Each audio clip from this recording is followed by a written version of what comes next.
എല്ലാവർക്കും എൻട്രിയുടെ മറ്റൊരു ക്ലാസ്സിലേക്ക് വീണ്ടും സ്വാഗതം. അപ്പോൾ നമ്മുടെ ഇന്നത്തെ ക്ലാസ് എന്താണെന്ന് ചോദിച്ചു കഴിഞ്ഞാൽ PSC ബുള്ളറ്റിനിലെ CA നിങ്ങൾക്കൊരു ക്യാപ്സൂൾ ഫോമിൽ തരാൻ പോവുകയാണ്. അപ്പോൾ നിങ്ങൾക്കറിയാം, നമ്മൾ മുൻപ് നടന്ന പരീക്ഷകൾ എടുത്ത് നോക്കുമ്പോൾ ക്വസ്റ്റ്യൻ പേപ്പേഴ്സിൽ CAയിൽ കറണ്ട് അഫെയർസിൽ പല ഭാഗങ്ങളും PSC ബുള്ളറ്റിൽ നിന്ന് ഡയറക്റ്റായിട്ട് എന്ത് ചെയ്തിട്ടുണ്ട്, ചോദിച്ചിട്ടുണ്ട് അല്ലേ. അപ്പോൾ അതുകൊണ്ട് തന്നെ കുട്ടികൾക്ക് ഈ ഒരു PSC ബുള്ളറ്റിൻ പഠിക്കുക എന്ന് പറയുന്നത് തന്നെ വളരെ ആവേശമാണ്. അതുകൊണ്ടാണ് നിങ്ങൾക്ക് ഈ ഒരു PSC ബുള്ളറ്റിനിലെ കറണ്ട് അഫെയർസ് ഒരു ക്യാപ്സ്യൂൾ രൂപത്തിൽ തരാമെന്ന് വിചാരിച്ചത്. അപ്പം നമ്മൾ ഇവിടെ ഈ ക്ലാസ് കൊണ്ട് ഉദ്ദേശിക്കുന്നത് 2025 സെപ്റ്റംബർ മാസം 2025 സെപ്റ്റംബർ മാസത്തിലെ PSC ബുള്ളറ്റിൻ ഉണ്ട്. അപ്പോൾ നിങ്ങൾക്കറിയാം, ഒരു മാസം 2 ലക്കമാണ് വരുന്നത് അല്ലേ. PSC ബുള്ളറ്റിൻ ഒരു മാസം എത്ര ലക്കമാണ് വരുന്നത്? 2 ലക്കമാണ് വരുന്നത്. അപ്പോൾ ആ 2 ലക്കവും കൂടി സെപ്റ്റംബർ മാസം വന്നിട്ടുള്ള 2 ലക്കവും കൂടി കമ്പൈൻ ചെയ്തിട്ടുള്ള ഒരു ക്ലാസ് ആണ് നിങ്ങൾക്ക് എന്ത് ചെയ്യുന്നത്, ഇന്ന് ഞാൻ തരാൻ പോകുന്നത്. ഓക്കെ, അപ്പോൾ വളരെ കുറച്ച് കാര്യങ്ങൾ മാത്രം, അതായത് ഏറ്റവും പ്രധാനപ്പെട്ട ഓഗസ്റ്റ് സെപ്റ്റംബർ ആ ഒരു മാസത്തിലെ ഏറ്റവും പ്രധാനപ്പെട്ട കാര്യങ്ങളാണ് നമ്മൾ PSC ബുള്ളറ്റിൻ CA ക്യാപ്സൂൾ വഴി പഠിക്കാൻ പോകുന്നത്. ഇവിടെ നിങ്ങൾക്ക് മാർക്ക് ഉറപ്പാണ്. ഓക്കെ, അപ്പം നമുക്ക് ക്ലാസ്സിലേക്ക് പോകാം. ശരി, ആദ്യത്തെ നോക്കിക്കേ, നമ്മുടെ കർഷക പുരസ്കാരങ്ങൾ പ്രഖ്യാപിക്കാറുണ്ട് അല്ലെ നമ്മുടെ കൃഷി വകുപ്പ്. കാർഷിക മേഖലയിൽ മികച്ച പ്രവർത്തനം കാഴ്ചവെച്ച തദ്ദേശ സ്വയംഭരണ സ്ഥാപനത്തിനുള്ള സി അച്യുതമേനോൻ പുരസ്കാരം. എന്ത് പുരസ്കാരമാണ്? സി അച്യുതമേനോൻ പുരസ്കാരം. അപ്പോൾ ഇതൊക്കെ നമ്മുടെ ഡെയിലി CA ലൈവിൽ നമ്മൾ പഠിച്ച കാര്യമാണ് കേട്ടോ. നമ്മൾ എന്ത് ചെയ്യണം, ഒന്നുകൂടി നമ്മളൊന്ന് റിവിഷൻ ചെയ്യുക മാത്രമാണ് ഈ ക്ലാസ്സിൽ ചെയ്യുന്നത്. അതുകൊണ്ടാണ് ക്യാപ്സൂൾ ഫോം എന്ന് പറഞ്ഞത്. ഓക്കെ, അപ്പോൾ കാർഷിക മേഖലയിൽ മികച്ച പ്രവർത്തനം കാഴ്ചവെക്കുന്ന തദ്ദേശ സ്വയംഭരണ സ്ഥാപനങ്ങൾക്ക് നൽകുന്ന പുരസ്കാരത്തിന്റെ പേരെന്താടാ? അത് സി അച്യുതമേനോൻ പുരസ്കാരം. ഓക്കെ, സി അച്യുതമേനോൻ പുരസ്കാരം 2025 ലഭിച്ചത് നമ്മുടെ മീനങ്ങാടി ഗ്രാമപഞ്ചായത്തിനാണ്. വയനാട് മീനങ്ങാടി ഗ്രാമപഞ്ചായത്തിന് അല്ലേ, ഇന്ത്യയിലെ ആദ്യത്തെ കാർബൺ ന്യൂട്രൽ പഞ്ചായത്ത്, അല്ലെങ്കിൽ ഇന്ത്യയിൽ ആദ്യമായിട്ട് കാർബൺ ന്യൂട്രൽ എന്ന് പറയുന്ന ആ ഒരു പദ്ധതിക്ക് തുടക്കം കുറിച്ച പഞ്ചായത്താണ് മീനങ്ങാടി ഗ്രാമപഞ്ചായത്ത് കേട്ടോ. PSCയുടെ ആൻസർ അങ്ങനെയാണ്. സത്യം പറഞ്ഞാൽ നമ്മുടെ ഇന്ത്യയിലെ ആദ്യത്തെ കാർബൺ ന്യൂട്രൽ പഞ്ചായത്ത് എന്ന് പറയുന്നത് ജമ്മു കാശ്മീരിലെ പല്ലിയാണ്. പക്ഷേ PSCയുടെ ആൻസർ മീനങ്ങാടി ഗ്രാമപഞ്ചായത്ത് എന്നാണ്. അപ്പോൾ അതെന്ത് ചെയ്യുക, ഒന്ന് നോട്ട് ചെയ്ത് വെക്കുക. എന്തായാലും ഇവിടെ 2025 സി അച്യുതമേനോൻ പുരസ്കാരം ലഭിച്ചത് നമ്മുടെ മീനങ്ങാടി ഗ്രാമപഞ്ചായത്തിനാണ്. എന്തിനാണ് ഇത് ലഭിക്കുന്നത്? മികച്ച പ്രവർത്തനം കാഴ്ചവെച്ച തദ്ദേശ സ്വയംഭരണ സ്ഥാപനത്തിന്. ഇനി കർഷകോത്തമ പുരസ്കാരം ആർക്കാണ് ലഭിച്ചത്? പാലക്കാട് നല്ലേപ്പിള്ളി CG കറിയപ്പിള്ളയ്ക്ക്. പാലക്കാട് നല്ലേപ്പിള്ളി CG കറിയപ്പിള്ളയ്ക്ക് കർഷകോത്തമ പുരസ്കാരം ലഭിച്ചു. ഇനി മികച്ച കൃഷിഭവന് നൽകുന്ന പുരസ്കാരമാണ് VV രാഘവൻ പുരസ്കാരം. എന്ത് പുരസ്കാരമാണ്? VV രാഘവൻ പുരസ്കാരം. അപ്പോൾ മികച്ച കൃഷിഭവന് നൽകുന്ന VV രാഘവൻ പുരസ്കാരം ലഭിച്ചത് മലപ്പുറം താനാളൂർ കൃഷിഭവനാണ്. മലപ്പുറം താനാളൂർ കൃഷിഭവനാണ് എന്ത് ലഭിച്ചത്? മികച്ച കൃഷിഭവനുള്ള VV രാഘവൻ പുരസ്കാരം ലഭിച്ചത്. അപ്പോൾ നമ്മൾ കർഷക പുരസ്കാരങ്ങളാണ് ഈ സ്ലൈഡിൽ പഠിച്ചത് അല്ലെ. ഇനി ബാക്കി ചില പുരസ്കാരങ്ങൾ കൂടി നമുക്ക് എന്ത് ചെയ്യാം, നോക്കാം. അപ്പോൾ നമ്മൾ PSC ബുള്ളറ്റിനിലെ ആ CA അതുപോലെയാണ് നമ്മൾ എടുത്ത് എന്ത് ചെയ്തിരിക്കുന്നത്, ടൈപ്പ് ചെയ്ത് വെച്ചിരിക്കുന്നത് കേട്ടോ. ഒന്നും അഡീഷണൽ ആയിട്ട് ചേർത്തിട്ടില്ല ആ ഒരു ക്യാപ്സൂൾ ഫോം. PN പണിക്കർ പുരസ്കാരം 2025 PN പണിക്കർ പുരസ്കാരം ലഭിച്ചത് ഡോക്ടർ പുനലൂർ സോമരാജനാണ്. PN പണിക്കർ പുരസ്കാരം ലഭിച്ചത്. അടുത്ത പുരസ്കാരം നിങ്ങൾ വളരെ വളരെ വളരെ ഇമ്പോർട്ടൻ്റ് ആണ്. അതായത് നമ്മുടെ MS സ്വാമിനാഥൻ, ഇന്ത്യയിൽ നമ്മുടെ ഹരിത വിപ്ലവത്തിന്റെ പിതാവ് എന്നറിയപ്പെടുന്ന വ്യക്തിയാണ് MS സ്വാമിനാഥൻ അല്ലെ. അപ്പോൾ അദ്ദേഹത്തെക്കുറിച്ചുള്ള ഒരുപാട് ചോദ്യങ്ങൾ PSC ചോദിക്കുന്നുണ്ട്. അദ്ദേഹത്തിന്റെ പേരിൽ നമ്മുടെ ഇന്ത്യ ഗവൺമെന്റ് ഒരു അവാർഡ് പ്രഖ്യാപിച്ചു. ആ അവാർഡിന്റെ പേരാണെന്ത്? MS Swaminathan award for food and piece. MS Swaminathan award for food and piece. അതായത് ഭക്ഷ്യസുരക്ഷാ മേഖലയിൽ പ്രവർത്തിക്കുന്നവർക്കാണ് ഈ ഒരു പുരസ്കാരം നൽകുന്നത്.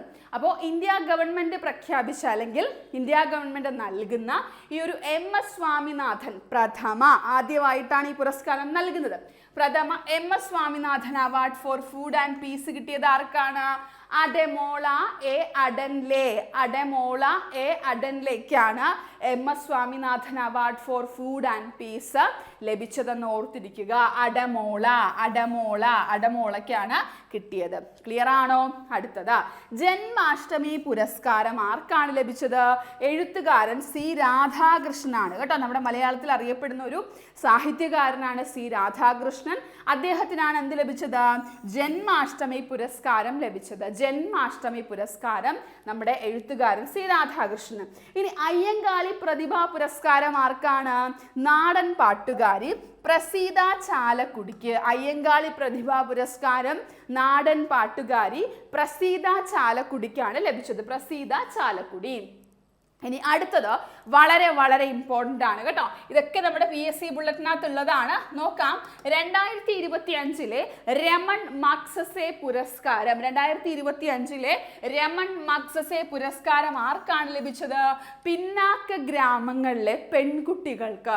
അതായത് ഒരുപാട് പുറകിൽ ഇപ്പോൾ നമ്മുടെ വികസനത്തിലായിരുന്നാലും അല്ലെങ്കിൽ സാമ്പത്തികപരമായിരുന്നാലും ഒക്കെ ഒരുപാട് പുറകിൽ നിൽക്കുന്ന ഗ്രാമങ്ങളിലെ പെൺകുട്ടികൾക്ക് വിദ്യാഭ്യാസം നൽകാനായിട്ട് ആ ഒരു ലക്ഷ്യത്തോടു കൂടി പ്രവർത്തിക്കുന്ന എഡ്യൂക്കേറ്റ് ഗേൾസ് എന്ന് പറയുന്ന ഒരു സന്നദ്ധ സംഘടനയുണ്ട് അല്ലെ. സന്നദ്ധ സംഘടന. അപ്പൊ എഡ്യൂക്കേറ്റ് ഗേൾസ് ഗ്ലോബൽ എന്ന് പറയുന്ന സന്നദ്ധ സംഘടനയ്ക്ക് എന്ന് പറയുന്ന സന്നദ്ധ സംഘടനയ്ക്കാണ് 2025 രമൺ മഗ്സസെ പുരസ്കാരം ഇന്ത്യയിൽ നിന്ന് ലഭിച്ചത് അല്ലെ. അപ്പോൾ അവിടെ ഒരു പ്രത്യേകത, ഈ പുരസ്കാരം ലഭിക്കുന്ന ആദ്യ ഇന്ത്യൻ സംഘടനയാണ് എന്തെന്ന് പറയുന്നത്? എഡ്യൂക്കേറ്റ് ഗേൾസ് എന്ന് പറയുന്നത്. എഡ്യൂക്കേറ്റ് ഗേൾസ് ഗ്ലോബൽ എന്ന് പറയുന്നത്. നമുക്കറിയാം ഈ ഒരു നമ്മുടെ മഗ്സസെ പുരസ്കാരത്തിന് ഒരു വിളിപ്പേരുണ്ട്. എന്താണ്? ഏഷ്യൻ നൊബേൽ എന്ന് വിളിക്കപ്പെടുന്നുണ്ട് അല്ലെ. ഏഷ്യൻ നൊബേൽ എന്ന് വിളിക്കപ്പെടുന്നുണ്ട്.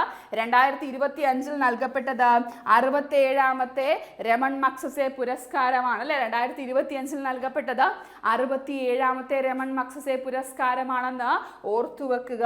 ഓക്കെ, ക്ലിയർ ആണോ?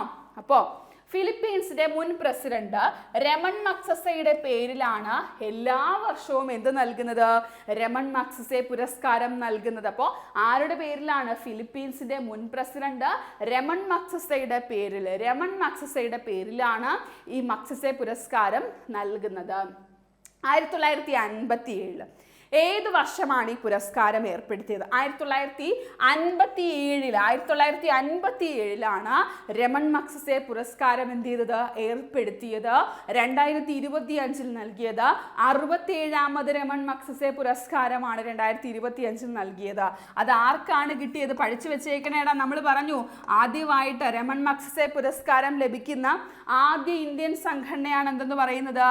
എഡ്യൂക്കേറ്റ് ഗേൾസ് ഗ്ലോബൽ എന്ന് പറയുന്നത് അല്ലെ. Educate girls. അപ്പോൾ രമൺ മഗ്സസെ പുരസ്കാരം ലഭിക്കുന്ന ആദ്യ ഇന്ത്യൻ സംഘടനയാണ് എഡ്യൂക്കേറ്റ് ഗേൾസ് എന്ന് പറയുന്നത്. ഓർത്തുവെക്കുക. ഓക്കെ, ക്ലിയർ ആണോ? 67ാമത് രമൺ മഗ്സസെ പുരസ്കാരം.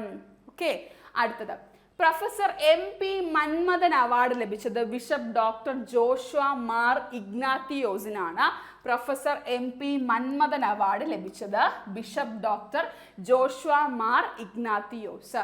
ഇനി ഡോക്ടർ പൗലോസ് മാർ ഗ്രിഗറിയോസ് അന്താരാഷ്ട്ര പുരസ്കാരം ഡോക്ടർ ടെസ്സി തോമസിനാണ് ലഭിച്ചത്. നമ്മുടെ ടെസ്സി തോമസ് അല്ലെ, നമ്മുടെ മിസൈൽ വുമൺ എന്നറിയപ്പെടുന്ന മിസൈൽ വുമൺ ഓഫ് ഇന്ത്യ എന്ന് നമ്മൾ വിളിക്കുന്ന നമ്മുടെ ടെസ്സി തോമസ്, മലയാളിയാണ് ടെസ്സി തോമസ്. സോ ടെസ്സി തോമസിനാണ് ഡോക്ടർ പൗലോസ് മാർ ഗ്രിഗറിയോസ് അന്താരാഷ്ട്ര പുരസ്കാരം 2025 ലഭിച്ചത്. 2025 ആ പുരസ്കാരത്തിലുപരി ആ പുരസ്കാരം സ്വീകരിച്ച വ്യക്തിയാണ് ഇവിടെ വളരെ important, doctor Tessy Thomas. Tessy തോമസിനെ കുറിച്ചുള്ള ഒരുപാട് ചോദ്യങ്ങൾ ഇനി അങ്ങോട്ട് നിങ്ങൾ പ്രതീക്ഷിക്കണം. കഴിഞ്ഞ പരീക്ഷയ്ക്കും ചോദിച്ചു അല്ലേ, ടെസ്സി തോമസിൻ്റെ നാട് എവിടെയാണെന്ന് ചോദിച്ചിട്ടുണ്ടായിരുന്നു. അപ്പം നിങ്ങൾ കമൻറ്റ് ബോക്സിൽ പറയുക. ഓക്കെ, അപ്പൊ നോക്കിക്കേ, MK സാനു ഗുരുപ്രസാദ പുരസ്കാരം സാഹിത്യകാരൻ NS മാധവനാണ് ലഭിച്ചത്. നമ്മുടെ എഴുത്തച്ഛൻ പുരസ്കാര ജേതാവാണ് അല്ലെ NS മാധവൻ കഴിഞ്ഞ വർഷത്തെ. അപ്പോൾ NS മാധവനാണ് MK സാനു ഗുരുപ്രസാദ പുരസ്കാരം. ഓക്കെ, MK സാനു ഗുരുപ്രസാദ പുരസ്കാരം 2025 ലഭിച്ചത് ആർക്കാണ്? NS മാധവനാണ് ലഭിച്ചത്. ഓക്കെ, ക്ലിയർ ആണോ? ഇനി നമുക്ക് നമ്മുടെ ബുക്കർ പുരസ്കാര ജേതാവാണ് അരുന്ധതി റോയ്. അരുന്ധതി റോയുടെ ഏറ്റവും പുതിയ പുസ്തകമാണ് mother Mary comes to me എന്ന് പറയുന്നത്. അപ്പൊ ആരുടെ പുസ്തകമാണ് mother Mary comes to me എന്ന് പറയുന്നതെന്ന് ചോദിച്ചാൽ അത് അരുന്ധതി റോയുടെ പുസ്തകമാണ് mother Mary comes to me എന്ന് പറയുന്നത് കേട്ടോ. ഓക്കെ, മറ്റൊരു കാര്യം എന്ന് പറയുന്നത് ഇന്ന് ലോകത്ത് ജീവിച്ചിരിക്കുന്ന ഏറ്റവും പ്രായം കൂടിയ വ്യക്തിയാണ് ബ്രിട്ടീഷ് പൗരയായിട്ടുള്ള എത്ര വയസ്സുള്ള 116 വയസ്സുള്ള ഏദൽ കാദർഹാം. ഇന്ന് ലോകത്ത് ജീവിച്ചിരിക്കുന്ന ഏറ്റവും പ്രായം കൂടിയ വ്യക്തിയാണ് ബ്രിട്ടീഷ് പൗരയായിട്ടുള്ള 116 വയസ്സുള്ള ഏദൽ കാദർഹാം എന്ന് പറയുന്നത്. നെക്സ്റ്റ് വൺ വളരെ വളരെ ഇമ്പോർട്ടൻ്റ്, ഇത് ഏറ്റവും പ്രധാനപ്പെട്ടതാണ്, ചോദിക്കും. കേരളം രാജ്യത്തെ ആദ്യ സമ്പൂർണ്ണ ഡിജിറ്റൽ സാക്ഷരതാ സംസ്ഥാനമായി മാറി. അപ്പോൾ ചോദ്യം ഇങ്ങനെയായിരിക്കും വരുന്നത്, താഴെ പറയുന്നവയിൽ രാജ്യത്ത് സമ്പൂർണ്ണ ഡിജിറ്റൽ സാക്ഷരത നേടിയ സംസ്ഥാനം ഏതാണെന്ന് ചോദിച്ചാൽ അത് കേരളമാണ്. അതുപോലെ തന്നെ കേരളം അതിദാരിദ്ര്യമുക്ത സംസ്ഥാനമായി മാറി അല്ലേ, അതും കൂടെ നിങ്ങൾ പഠിച്ചു വെക്കണം. ഇതൊക്കെ ഷുവർ ഷോട്ടാണ്, 1 മാർക്കാണ് കേട്ടോ, എഴുതി വെച്ച് പഠിക്കണം നിങ്ങൾ. അപ്പോൾ കേരളം എന്ന് പറയുന്നത് രാജ്യത്തെ ആദ്യ സമ്പൂർണ്ണ ഡിജിറ്റൽ സാക്ഷരത സംസ്ഥാനമായിട്ട് മാറിക്കഴിഞ്ഞു. ഓക്കെ, ഇനി രാജ്യത്തെ ആദ്യത്തെ IoT അഥവാ ഇന്റർനെറ്റ് ഓഫ് തിങ്സ് പഞ്ചായത്തായിട്ട് മാറിയത് കാട്ടാക്കട പഞ്ചായത്താണ്. രാജ്യത്തെ ആദ്യത്തെ IoT അഥവാ ഇന്റർനെറ്റ് ഓഫ് തിങ്സ് പഞ്ചായത്തായിട്ട് മാറിയത് കാട്ടാക്കട പഞ്ചായത്താണ്. ഏത് പഞ്ചായത്താണ്? കാട്ടാക്കട പഞ്ചായത്താണ് രാജ്യത്തെ ആദ്യത്തെ ഇന്റർനെറ്റ് ഓഫ് തിങ്സ് പഞ്ചായത്തായിട്ട് മാറിയത് കേട്ടോ. ഇതെല്ലാം വളരെ ചെറിയ പോയിന്റ്സ് ആയിട്ട് നിങ്ങളിലേക്ക് അങ്ങ് എത്തിക്കുവാണ്. അപ്പൊ നിങ്ങൾക്ക് ഏറ്റവും പ്രധാനപ്പെട്ട കാര്യങ്ങൾ അങ്ങ് കിട്ടും. അതുകൊണ്ടാണ് എക്സ്പ്ലനേഷൻ ഒന്നും തരാതെ അങ്ങ് പറഞ്ഞു പോകുന്നത്. ബിക്കോസ് ഇതൊക്കെ നമ്മൾ വളരെ എക്സ്പ്ലെയിൻ ചെയ്ത് പഠിച്ച കാര്യങ്ങളാണ്. ഓക്കെ, നെക്സ്റ്റ് വൺ, നമ്മൾ റീസെന്റ് ആയിട്ട് 130-ാം ഭരണഘടനാ ഭേദഗതി ബില്ല് പാർലമെന്റ് പാസാക്കി. എന്താണ് 130-ാം ഭരണഘടനാ ഭേദഗതി ബില്ല്? ഗുരുതര കുറ്റകൃത്യങ്ങളുടെ പേരിൽ പ്രധാനമന്ത്രിയോ കേന്ദ്രമന്ത്രിമാരോ ഇനി സംസ്ഥാന കേന്ദ്രഭരണ പ്രദേശങ്ങളിലെ മന്ത്രിമാരോ തുടർച്ചയായി 30 ദിവസം ജയിലിൽ കഴിഞ്ഞാൽ, അതായത് അവർ ജയിലിൽ തടവിലാക്കപ്പെട്ട് കഴിഞ്ഞാൽ സ്ഥാനം നഷ്ടമാകുമെന്ന് വ്യവസ്ഥ ചെയ്യുന്നതാണ് 130-ാം ഭരണഘടനാ ഭേദഗതി ബില്ല്. ഷുവർ ഷോട്ടാണ്. നമ്മൾ പറയാറില്ലേ, കോൺസ്റ്റിറ്റ്യൂഷനുമായിട്ട് റിലേറ്റ് ചെയ്യപ്പെട്ടുള്ള കറണ്ട് അഫയേഴ്സ് ആണ്. അപ്പോൾ എന്താണ് 130-ാം ഭരണഘടനാ ഭേദഗതി ബില്ലിൽ പറയുന്നത്? അതിനകത്ത് പറയുന്നത് ഇത്ര മാത്രമാണ്: നമ്മുടെ പ്രധാനമന്ത്രിയോ നമ്മുടെ കേന്ദ്രമന്ത്രിമാരോ സംസ്ഥാനങ്ങളിലെ മുഖ്യമന്ത്രിമാരോ സംസ്ഥാനങ്ങളിലെയോ കേന്ദ്രഭരണ പ്രദേശങ്ങളിലെയോ മന്ത്രിമാരോ ഏതെങ്കിലും ക്രിമിനൽ കുറ്റങ്ങളിൽ കേട്ടോ, ഏതെങ്കിലും കുറ്റകൃത്യങ്ങൾ, ഗുരുതരമായിട്ടുള്ള കുറ്റകൃത്യങ്ങളുടെ പേരിൽ എത്ര ദിവസമാണ്? 30 ദിവസം അല്ലെ, എഴുതി പറഞ്ഞിട്ടുണ്ട്. 30 ദിവസം ജയിലിൽ അഥവാ തടവിൽ കഴിഞ്ഞാൽ അവർക്ക് എന്ത് നഷ്ടപ്പെടും?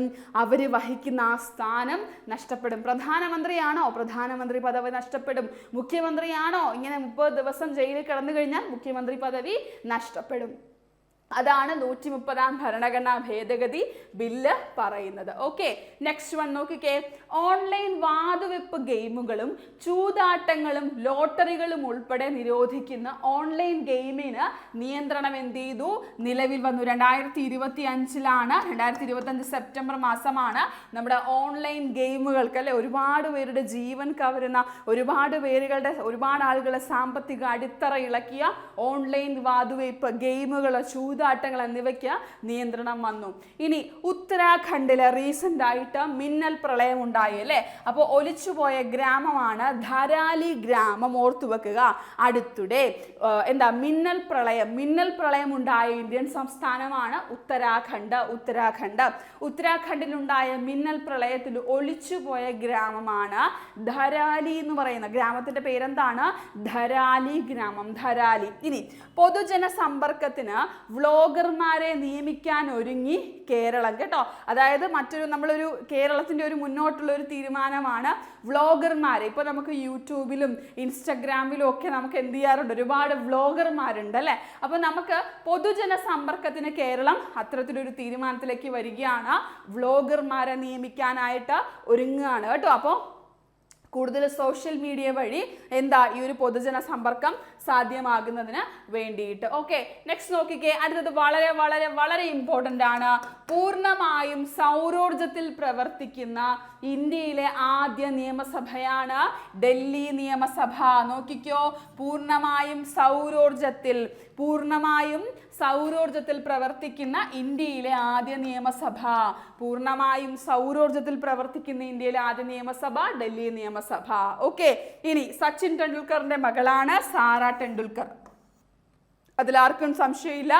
സാറ ടെണ്ടുൽക്കർ ഓസ്ട്രേലിയയുടെ ടൂറിസം പദ്ധതിയുടെ ഇന്ത്യയിലെ ബ്രാൻഡ് അംബാസിഡറായിട്ട് തിരഞ്ഞെടുക്കപ്പെട്ടു. അപ്പോൾ ഓസ്ട്രേലിയയുടെ ടൂറിസം പദ്ധതിയുടെ ഇന്ത്യയിലെ ബ്രാൻഡ് അംബാസിഡറായിട്ട് തിരഞ്ഞെടുക്കപ്പെട്ടത് ആരാണ്? അത് സാറ ടെണ്ടുൽക്കർ. ആരാണ്? സാറ ടെണ്ടുൽക്കർ. നോക്കിക്കേ, അടുത്തത് നമ്മുടെ അർമാൻ ഡ്യൂപ്ലൻഡിസ്. സ്പോർട്സിലേക്ക് വരുവാണെങ്കിൽ അർമാൻ ഡ്യൂപ്ലൻഡിസ് പോൾ വാൾട്ടിൽ 13ാം തവണയും ലോക റെക്കോർഡ് ഇട്ടു. അദ്ദേഹത്തിന്റെ റെക്കോർഡ് നിങ്ങൾ നോക്കണ്ട. അദ്ദേഹത്തിന്റെ റെക്കോർഡ് ഇങ്ങനെ മാറിക്കൊണ്ടിരിക്കും. ചിലപ്പോൾ ഞാൻ ഈ ക്ലാസ് നിങ്ങളിലേക്ക് എത്തുമ്പോഴത്തേക്കും വീണ്ടും ഈ റെക്കോർഡുകൾ മാറിയിട്ടുണ്ടായിരിക്കും കേട്ടോ. അപ്പോൾ ഇത് 2025 സെപ്റ്റംബറിലെ കാര്യമാണ് പറയുന്നത്. ഇനി ഇന്ത്യയുടെ നീരജ് ഒളിമ്പിക്സിൽ സ്വർണം നേടിയതിന്റെ സ്മരണയ്ക്കായിട്ട് ഓഗസ്റ്റ് 7 ദേശീയ ജാവലിൻ ദിനമായിട്ട് ആചരിക്കുന്നു. അപ്പോൾ നമ്മൾ ഓഗസ്റ്റ് 7 എന്തായിട്ട് ആചരിക്കുന്നു? നമ്മുടെ ദേശീയ ജാവലിൻ ദിനമായിട്ട് ആചരിക്കുന്നു. ഓഗസ്റ്റ് 7 എന്താണ്? ദേശീയ ജാവലിൻ ദിനമായിട്ട് നമ്മൾ ആചരിക്കുന്നു ഓഗസ്റ്റ് 7. ഇനി ലോകത്തിലെ ആദ്യത്തെ ഹ്യൂമനോയിഡ് റോബോട്ട് ഗെയിംസ് ചൈനയിലെ ബെയ്ജിങ്ങിൽ നടന്നു. അപ്പോൾ ലോകത്തിലെ ആദ്യത്തെ ഹ്യൂമനോയിഡ് റോബോട്ട് ഗെയിംസ് നടന്നത് എവിടെയാണ്? ചൈനയിലെ ബെയ്ജിങ്. നമ്മുടെ തൊട്ടടുത്ത് കിടക്കുന്ന നമ്മുടെ അയൽ രാജ്യമാണ്. അവിടെ എന്തൊക്കെയാണ് സംഭവിക്കുന്നത് എന്നുള്ള കാര്യം അല്ലേ. ലോകത്തിലെ ഏറ്റവും സ്പീഡ് കൂടിയ ട്രെയിൻ ചൈനയിൽ നിലവിൽ വന്നു. അതുപോലെ തന്നെ 10G സാറ്റലൈറ്റ് അവർ പരീക്ഷിച്ചു. അതുപോലെ തന്നെ അവർ റോബോട്ടുകളെ യൂസ് ചെയ്തിട്ട് മാരത്തൺ നടത്തി. റോബോട്ടുകളുടെ ഗെയിംസ് ചൈനയിൽ വന്നിട്ടുണ്ടായിരുന്നു. റോബോട്ട് പട്ടികളെ അവർ യൂസ് ചെയ്തു, അത് നഗര സംരക്ഷണത്തിന് വേണ്ടിയിട്ട്. അതുപോലെ തന്നെ 10G അവർ നിലവിൽ കൊണ്ടുവന്നു. ഇങ്ങനെ പല പല പല പല മാറ്റങ്ങൾ ചൈനയിൽ വരുന്നുണ്ട്. ഇതൊക്കെ നമ്മൾ അറിഞ്ഞിരിക്കണം. ഇതൊക്കെ PSCയുടെ ഓരോ മാർക്കുകളുമാണ്. ഓക്കെ, അപ്പോൾ ലോകത്തിലെ ആദ്യത്തെ ഹ്യൂമനോയിഡ് റോബോട്ട് ഗെയിംസ് ചൈനയിലെ ബീജിങ്ങിൽ നിലവിൽ വന്നു. ഇനി ഡ്യൂറൻഡ് കപ്പ് ഫുട്ബോൾ കിരീടം കിട്ടിയത് നോർത്ത് ഈസ്റ്റ് യുണൈറ്റഡ് FC-ക്കാണ് കേട്ടോ. 2025 ഡ്യൂറൻഡ് കപ്പ് കിട്ടിയത് ആർക്കാണ്? നമ്മുടെ ഇന്ത്യയിലെ ഏറ്റവും പഴക്കം ചെന്ന ഒരു ഫുട്ബോൾ ടൂർണമെന്റ് ആണ് ഡ്യൂറൻഡ് കപ്പ്. അത് കിട്ടിയത് നോർത്ത് ഈസ്റ്റ് യുണൈറ്റഡ് FC-ക്കാണ് കിട്ടിയിട്ടുണ്ടായിരുന്നത്. ഓക്കെ, ക്ലിയർ അല്ലേ? അടുത്തതിലേക്ക് പോവുകയാണെങ്കിൽ രാജസ്ഥാൻ സ്വദേശിയായിട്ടുള്ള മനിക വിശ്വകർമ്മയ്ക്ക് 2025 മിസ് യൂണിവേഴ്സ് ഇന്ത്യ സുന്ദരിപ്പട്ടം കിട്ടി. അപ്പോൾ 2025 മിസ് യൂണിവേഴ്സ് ഇന്ത്യ ആയിട്ട് മിസ് യൂണിവേഴ്സ് ഇന്ത്യ അതായത് നമ്മുടെ മിസ് യൂണിവേഴ്സ് മത്സരം ഉണ്ടല്ലോ, അതിന് മുൻപായിട്ട് ഇന്ത്യയിൽ വെച്ച് നടക്കുന്ന മിസ് യൂണിവേഴ്സ് ഇന്ത്യ ആയിട്ട് തിരഞ്ഞെടുക്കപ്പെട്ടത് ആരാണ്? മനിക വിശ്വകർമ്മ. അപ്പോൾ രാജസ്ഥാൻ സ്വദേശിയാണ് മനിക വിശ്വകർമ്മ. അപ്പോൾ ഇവരാണ് പിന്നീട് മിസ് യൂണിവേഴ്സ് മത്സരങ്ങൾക്ക് വേണ്ടി എന്ത് ചെയ്യുന്നത്? തയ്യാറെടുക്കാൻ പോകുന്നത് അല്ലെങ്കിൽ പങ്കെടുക്കുന്നത്. അപ്പോൾ ഇത് മിസ് യൂണിവേഴ്സ് ഇന്ത്യ മത്സരമാണ്. മിസ് യൂണിവേഴ്സ് ഇന്ത്യയിൽ സുന്ദരിപ്പട്ടം നേടിയത് ആരാണ്? നമ്മുടെ മനിക വിശ്വകർമ്മ. ഇനി ഇന്ത്യയുടെ സമുദ്രയാൻ പദ്ധതിയുമായി ബന്ധപ്പെട്ട് നിങ്ങൾക്കറിയാം നമ്മുടെ ഇന്ത്യ ബഹിരാകാശ പ്രവർത്തനങ്ങൾ അല്ലെങ്കിൽ ഇന്ത്യയുടെ ബഹിരാകാശ മേഖലയിലുള്ള ഒരു സ്വപ്ന പദ്ധതിയാണ് ഗഗൻയാൻ എന്ന് പറയുന്നത് അല്ലേ. അതുപോലെ ഇന്ത്യയുടെ സമുദ്ര പര്യവേക്ഷണത്തിനായിട്ടുള്ള പദ്ധതിയാണ് സമുദ്രയാൻ എന്ന് പറയുന്നത്.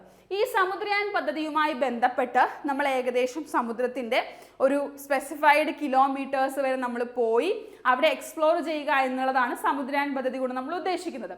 സോ സമുദ്രത്തിൻ്റെ അടിത്തട്ടിലെ രഹസ്യങ്ങൾ തേടി മനുഷ്യരെ എത്തിക്കാനായിട്ടുള്ള അപ്പോൾ നമ്മൾ അടിത്തട്ടിലേക്ക് പോകാൻ നമുക്ക് എന്ത് വേണം? ഒരു മുങ്ങിക്കപ്പൽ വേണം അല്ലെ, ഒരു സബ്മേഴ്സിബിൾ വേണം.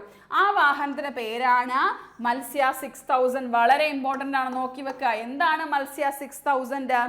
മത്സ്യ 6000 എന്ന് പറയുന്നത് ഇന്ത്യയുടെ ഗഗൻയാൻ പദ്ധതിയുടെ ഭാഗമായിട്ട് നമ്മുടെ പര്യവേക്ഷകരെ സമുദ്രത്തിന്റെ അടിത്തട്ടിലേക്ക് കൊണ്ടുപോകാനായിട്ടുള്ള സബ്മേഴ്സിബിൾ ആണ് മത്സ്യ 6000 എന്ന് പറയുന്നത് കേട്ടോ, മത്സ്യ 6000.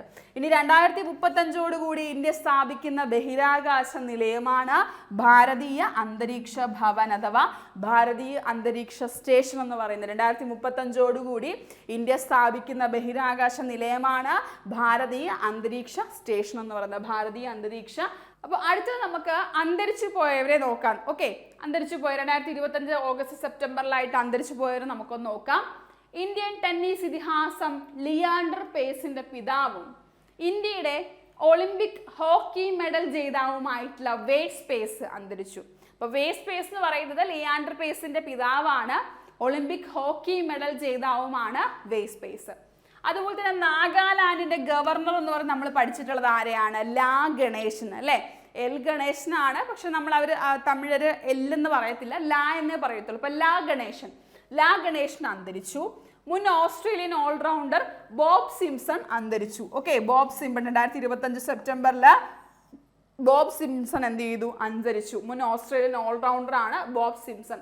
അപ്പോൾ ഇവർ എന്നാണ് അന്തരിച്ചതെന്നായിരിക്കില്ല, ഇവരുടെ മേഖലകളായിരിക്കും ചോദിക്കുന്നത് കേട്ടോ. ഇപ്പോൾ ബോബ് സിംസൺ ഏതു മേഖലയുമായി ബന്ധപ്പെട്ടിരിക്കും? നമ്മൾ പറഞ്ഞു മുൻ ഓസ്ട്രേലിയൻ ഓൾറൗണ്ടർ ക്രിക്കറ്റ് താരമാണ് ബോബ് സിംസൺ എന്ന് പറയുന്നത് അല്ലേ.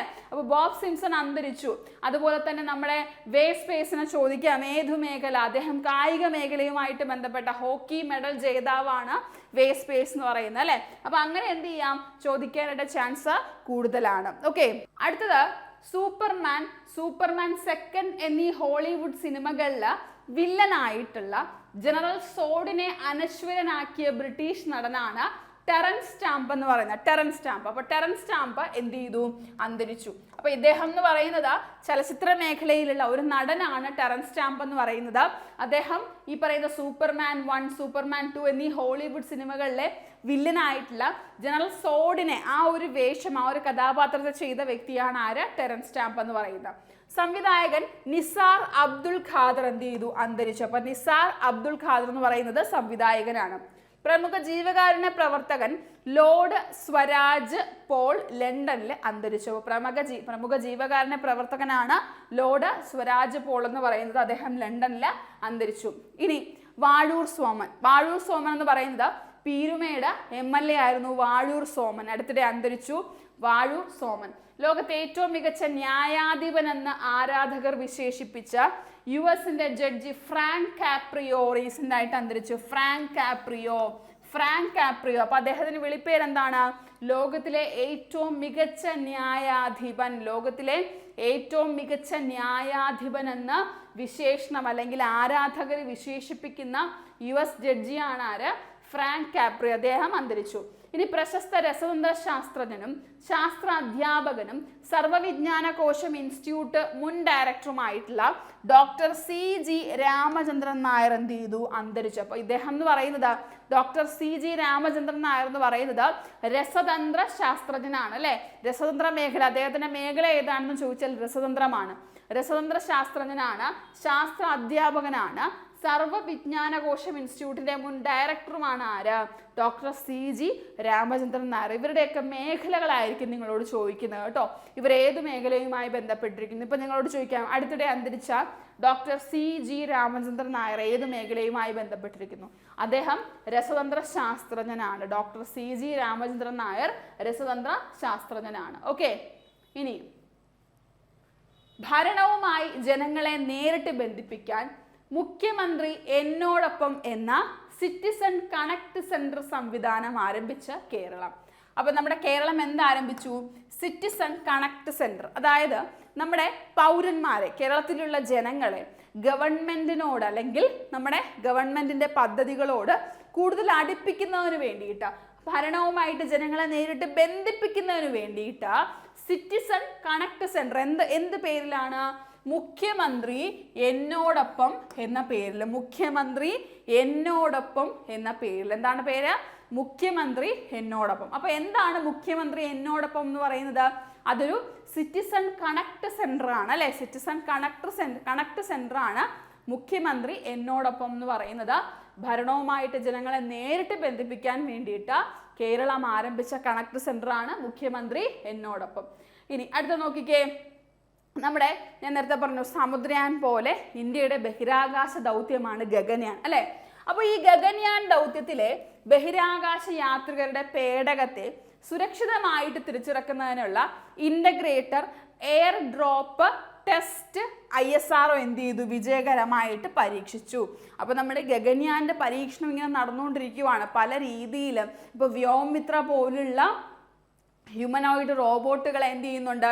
റോബോട്ടിനെ ആദ്യം അയച്ച് നമ്മൾ പരീക്ഷിക്കുന്നുണ്ട്. അതിൻ്റെ കൂട്ടത്ത് നമ്മൾ ബഹിരാകാശ യാത്രികർ പോകുമല്ലോ ഗഗൻയാന്റെ ഭാഗമായിട്ട്. അപ്പോൾ അവരുടെ പേടകത്തെ സുരക്ഷിതമായിട്ട് തിരിച്ചിറക്കുന്നതിന് വേണ്ടിയിട്ടാണ് integrated air drop test, integrated air drop test IADT എന്തത്? ISRO വിജയകരമായിട്ട് പരീക്ഷ. അപ്പോൾ എന്താണ് ഇൻ്റഗ്രേറ്റഡ് എയർ ഡ്രോപ്പ് ടെസ്റ്റ് എന്ന് ചോദിച്ചു കഴിഞ്ഞാൽ, ഗഗൻയാനിൽ നമ്മളെ സഞ്ചാരികളെ സുരക്ഷിതമായിട്ട് ഭൂമിയിൽ തിരിച്ചിറക്കുന്നതിനായിട്ട് ISRO നടത്തിയതാണ് ഇൻ്റഗ്രേറ്റഡ് എയർ ഡ്രോപ്പ് ടെസ്റ്റ്. ഇനി ഇന്ത്യയുടെ ആദ്യത്തെ തദ്ദേശീയ AI അധിഷ്ഠിത medium altitude long endurance Kombat drone ആണ് കാലഭൈരവ് എന്ന് പറയുന്നത്. സോ എന്താണ് കാലഭൈരവ്? കാലഭൈരവ് എന്ന് പറയുന്നത് ഒരു ഡ്രോൺ ആണ് അല്ലെ. ഡ്രോൺ ആണ്. എന്ത് ഡ്രോൺ ആണ്? ഇന്ത്യ തദ്ദേശീയമായിട്ട് വികസിപ്പിച്ച AI അധിഷ്ഠിത AI ബേസ്ഡ് ആയിട്ടുള്ള മീഡിയം ഓൾട്ടിറ്റ്യൂഡ് ഒരുപാട് പൊങ്ങി പറക്കുന്നതല്ല, ഒരു മീഡിയം ഓൾട്ടിറ്റ്യൂഡിൽ പറക്കുന്ന ലോങ് എൻഡുറൻസ് കോമ്പാറ്റ് ഡ്രോൺ ആണ്. അതായത് ദീർഘദൂരം പറക്കാനായിട്ട് സാധിക്കുന്ന, അപ്പോൾ ഇന്ത്യ തദ്ദേശീയമായിട്ട് നിർമ്മിച്ച മീഡിയം ഓൾട്ടിറ്റ്യൂഡിൽ പറക്കാൻ സാധിക്കുന്ന ലോങ് എൻഡുറൻസ് ഉള്ള ഡ്രോൺ ആണ് എന്ത്? കാലഭൈരവ് എന്ന് പറയുന്നത്. എന്താണ് പേര്? കാലഭൈരവ് എന്നാണ് ഡ്രോണിന്റെ പേര്. ഷുവർ ഷോട്ട് ആണ്, നോക്കി വെച്ചിരിക്കണം. ഓക്കെ. ഇനി ഇന്ത്യ തദ്ദേശീയമായിട്ട് വികസിപ്പിക്കുന്ന വ്യോമ പ്രതിരോധ സംവിധാനമാണ് സുദർശൻ ചക്ര. അത് നിങ്ങൾക്കറിയാം, ചോദിച്ചിട്ടുണ്ട്. നമ്മുടെ ഓപ്പറേഷൻ സിന്ദൂറിന്റെ ഭാഗമായിട്ട് പാകിസ്ഥാനിൽ നിന്ന് വന്നിട്ടുള്ള എല്ലാ മിസൈലുകളെയും തകർത്തെറിഞ്ഞ ഇന്ത്യയുടെ പ്രതിരോധ സംവിധാനമാണ് സുദർശൻ ചക്ര എന്ന് പറയുന്നത് കേട്ടോ. അപ്പോൾ ഇന്ത്യ തദ്ദേശീയമായിട്ട് വികസിപ്പിച്ചിരിക്കുന്ന വ്യോമ പ്രതിരോധ സംവിധാനമാണ് സുദർശൻ ചക്ര. ഇപ്പോൾ ഇവിടെ വേറൊരു വ്യത്യാസം കൂടിയുണ്ട്. അതായത് ആ സുദർശൻ ചക്ര എന്ന് പറയുന്നത് S-400 ആണ്. നമ്മൾ റഷ്യയുടെ കയ്യിൽ നിന്ന് വാങ്ങിച്ചിട്ടുള്ള മിസൈലാണ് S-400 അല്ലെ. റഷ്യയുടെ കയ്യിൽ നമ്മൾ വാങ്ങിച്ചിട്ടുള്ള മിസൈൽ S-400. ആ S-400നെ നമ്മൾ വിളിച്ച പേര് സുദർശൻ ചക്ര. അതായത് ഓപ്പറേഷൻ സിന്ദൂറിന്റെ സമയത്ത് പാകിസ്ഥാനിൽ നിന്ന് വന്നിട്ടുള്ള മിസൈലുകളെ തകർത്ത ഇന്ത്യയുടെ മിസൈൽ സംവിധാനം. ഇത് ഇന്ത്യ ഒരുക്കുന്ന പ്രതിരോധ സംവിധാനം. അതായത് നമ്മുടെ ഇസ്രായേലിന്റെ അയൺ ഡോം ഇല്ലേ, ഇസ്രായേലിന്റെ ആ അയൺ ഡോം പോലെയൊക്കെ ഇനി ഒരു ആക്രമണം ഉണ്ടായാൽ അത് നമ്മുടെ ഇന്ത്യൻ മണ്ണിലേക്ക് എത്താൻ പാടില്ല. അവിടെ വെച്ച് തന്നെ തകർത്തെറിയാനായിട്ടുള്ള വ്യോമ പ്രതിരോധ സംവിധാനം, അതാണ് സുദർശൻ ചക്ര. അതിന് നമ്മൾ കൊടുത്തിട്ടുള്ള പേരെന്ത് തന്നെയാണ്? സുദർശൻ ചക്ര എന്ന് തന്നെയാണ് കേട്ടോ. ഇപ്പൊ രണ്ടാണ് സുദർശൻ ചക്ര. ഈ S-400നെ നമ്മൾ വിളിക്കുന്ന പേരെന്താണ്? സുദർശൻ ചക്ര. ഇനി അങ്കിലോസോറസ് ഡൈനോസറുകളുടെ ജീനസ് ആയിട്ടുള്ള സ്പൈക്കോമെല്ലസ് എന്ന ഇനം ഡൈനോസറിന്റെ ഫോസിൽ മൊറോക്കൻ പട്ടണമായിട്ടുള്ള ബൗൾമാനിൽ കണ്ടെത്തി. അപ്പോൾ അങ്കിലോസോറസ് ഡൈനോസർ എന്ന് പറയുന്ന ഒരു ടൈപ്പ് ഒരു ജീനോം ഉണ്ട്, അല്ലെങ്കിൽ അത്തരത്തിലുള്ള ഒരു ടൈപ്പ് ഓഫ് ഡൈനോസറിന്റെ ആ ഒരു ഡൈനോസറിന്റെ ജെനിസിൽ പെട്ടിട്ടുള്ള സ്പൈക്കോമെല്ലസ് എന്ന് പറയുന്ന ഇനം ഡൈനോസറിന്റെ ഫോസില് മൊറോക്കൻ പട്ടണമായിട്ടുള്ള ബൗൾമാനിലാണ് റീസെന്റ് എന്ത് ചെയ്തത്? കണ്ടെത്തിയത്. ഓക്കെ. ഇനി ഇന്ത്യയുടെ 15ാമത്തെ ഉപരാഷ്ട്രപതിയായിട്ട് തമിഴ്നാട് തിരുപ്പൂർ സ്വദേശിയായിട്ടുള്ള CP രാധാകൃഷ്ണൻ തിരഞ്ഞെടുക്കപ്പെട്ടു. ഇന്ത്യയുടെ എത്രാമത്തെ ഉപരാഷ്ട്രപതിയാണ്? 15ാമത്തെ ഉപരാഷ്ട്രപതി. ഇന്ത്യയുടെ 15ാമത്തെ ഉപരാഷ്ട്രപതിയായിട്ട് തമിഴ്നാട് തിരുപ്പൂർ സ്വദേശിയായിട്ടുള്ള CP രാധാകൃഷ്ണൻ തിരഞ്ഞെടുക്കപ്പെട്ടു. ഓർത്തു വെച്ചേക്കണേ. ഇനി സാമൂഹിക മാധ്യമങ്ങൾ നിരോധിച്ചതിന്റെ പേരിൽ ജൻസി വിപ്ലവം എന്ന പേരിലുള്ള പ്രക്ഷേപം നടന്നത് എവിടെയാണ്? നേപ്പാൾ. Sure shot. ഇത് ഷുവർ ഷോട്ട്. ഓക്കെ, ഇതൊക്കെ ഞാൻ ഈ പഠിപ്പിച്ചതൊക്കെ നിങ്ങൾ നോക്കിക്കോ, പരീക്ഷയ്ക്ക് വരും കേട്ടോ. അപ്പോൾ സാമൂഹിക മാധ്യമങ്ങൾ നിരോധിച്ചതിന്റെ പേരിൽ ജൻസി വിപ്ലവം എന്ന പേരിലുള്ള പ്രക്ഷോഭം നടന്നത് നേപ്പാള്. ലോകത്തെ ഏറ്റവും ഉയരം കൂടിയ 4ാമത്തെ സൈനിക വ്യോമതാവളം തെക്കൻ ലഡാക്കിലെ ന്യോമയിൽ നിലവിൽ വരുന്നു. തെക്കൻ ലഡാക്കിലെ ന്യോമ. എന്താണ് ന്യോമയിൽ നിലവിൽ വരുന്നത്? ലോകത്തെ ഏറ്റവും ഉയരം കൂടിയ 4ാമത്തെ സൈനിക വ്യോമതാവളം. 4ാമത്തെ സൈനിക വ്യോമതാവളം തെക്കൻ ലഡാക്കിലെ ന്യോമയിൽ നിലവിൽ വരുന്നു കേട്ടോ. തെക്കൻ ലഡാക്കിലെ ന്യോമയിൽ. ലാസ്റ്റ് വൺ, അഗ്നി 5 മിസൈൽ. എന്താണ് അഗ്നി 5 മിസൈൽ എന്ന് പറയുന്നത്? 5000 കിലോമീറ്ററിലധികം ദൂരപരിധിയുള്ള ആണവശേഷിയുള്ള ബാലിസ്റ്റിക് മിസൈലാണ് അഗ്നി 5. നമ്മൾ റീസെൻ്റ് ആയിട്ട് നമ്മൾ പരീക്ഷിച്ച് വിജയം കണ്ടതാണ് അഗ്നി 5. അതിൻ്റെ ദൂരപരിധി എന്താണ്? 5000 കിലോമീറ്റർ. 5000 കിലോമീറ്റർ കേട്ടോ. 5000 കിലോമീറ്റർ. 2025 ഓഗസ്റ്റ് നമ്മൾ പരീക്ഷിച്ചതാണ്. 5000 കിലോമീറ്ററിലധികം ദൂരപരിധി, അതിലധികം ദൂരപരിധിയുള്ള ആണവശേഷിയുള്ള ബലിസ്റ്റിക് മിസൈലാണ് അഗ്നി 5 എന്ന് പറയുന്നത്. ഓർത്തിരിക്കുക. ഇപ്പം നമ്മൾ ഇതും കവിഞ്ഞു പോയിട്ടുണ്ട് കേട്ടോ. ഇതും 5000 കഴിഞ്ഞ് നമ്മൾ 7500 കിലോമീറ്റർ വരെയൊക്കെ പോകാനുള്ള മിസൈലുകൾ നമ്മൾ കണ്ടെത്തിയിട്ട് നമ്മൾ പരീക്ഷിച്ചിട്ടുണ്ട്. അതൊക്കെ നമ്മൾ അടുത്ത വരുന്ന ക്ലാസ്സിലായിരിക്കും എന്ത് ചെയ്യുന്നത്, പഠിക്കുന്നത്. അപ്പോൾ എന്തായാലും ഈ ഒരു ഭാഗത്ത് നമ്മളൊരു ക്രക്സ്, അതായത് ഓഗസ്റ്റ് ലാസ്റ്റ് സെപ്റ്റംബർ ആ ഒരു സമയം, ഒരു ടൈം ഗ്യാപ്പ് ഉണ്ടല്ലോ, ഒരു 30 ദിവസം. ആ 30 ദിവസത്തിൽ സംഭവിച്ച ഏറ്റവും പ്രധാനപ്പെട്ട കറണ്ട് അഫയേഴ്സിൻ്റെ ഒരു ക്യാപ്സൂൾ ഫോമാണ് ഇന്ന് ഞാൻ ക്ലാസ്സിൽ കൊണ്ടുവന്നത്. ഞാൻ നിങ്ങൾക്ക് ഉറപ്പ് തരുന്നു, ഇവിടെ നിന്ന് നിങ്ങൾക്ക് 1 or 2 മാർക്കാണ് നിങ്ങളെ കാത്തിരിക്കുന്നത്. 1 or 2 മാർക്ക് നമ്മൾ വളരെ ചെറിയ സമയം കൊണ്ട്, വളരെ ക്യാപ്സൂൾ ഫോമിൽ, ഒന്നും എക്സ്പ്ലെയിൻ ചെയ്യാൻ നിന്നിട്ടില്ല. ചില കാര്യങ്ങളൊക്കെ എക്സ്പ്ലനേഷൻ വേണ്ടി വന്നത് കൊണ്ടാണ് കുറച്ച് പറഞ്ഞത്. എങ്കിലും സാധാരണ നമ്മൾ ക്ലാസ്സിൽ പറയുന്നത് പോലെയല്ല, കുറച്ച് സ്പീഡിൽ പറഞ്ഞു പോയിട്ടുണ്ട്. നിങ്ങൾക്കിത് ഉപകാരപ്പെടും. അപ്പോൾ ഇനിയും ഇതുപോലുള്ള ക്ലാസ്സുകൾ നിങ്ങൾക്ക് വേണമെങ്കിൽ നിങ്ങൾ എന്ത് ചെയ്യുക, കമൻറ്റ് ചെയ്യുക. ഉറപ്പായിട്ട് നിങ്ങൾക്ക് ഇതുപോലുള്ള ക്ലാസ്സുകൾ എന്ത് ചെയ്യും, കൊണ്ടുവരുന്നതാണ്. അപ്പോൾ നമുക്കിനി മറ്റൊരു ക്ലാസ്സുമായിട്ട് കാണാം. Thank you.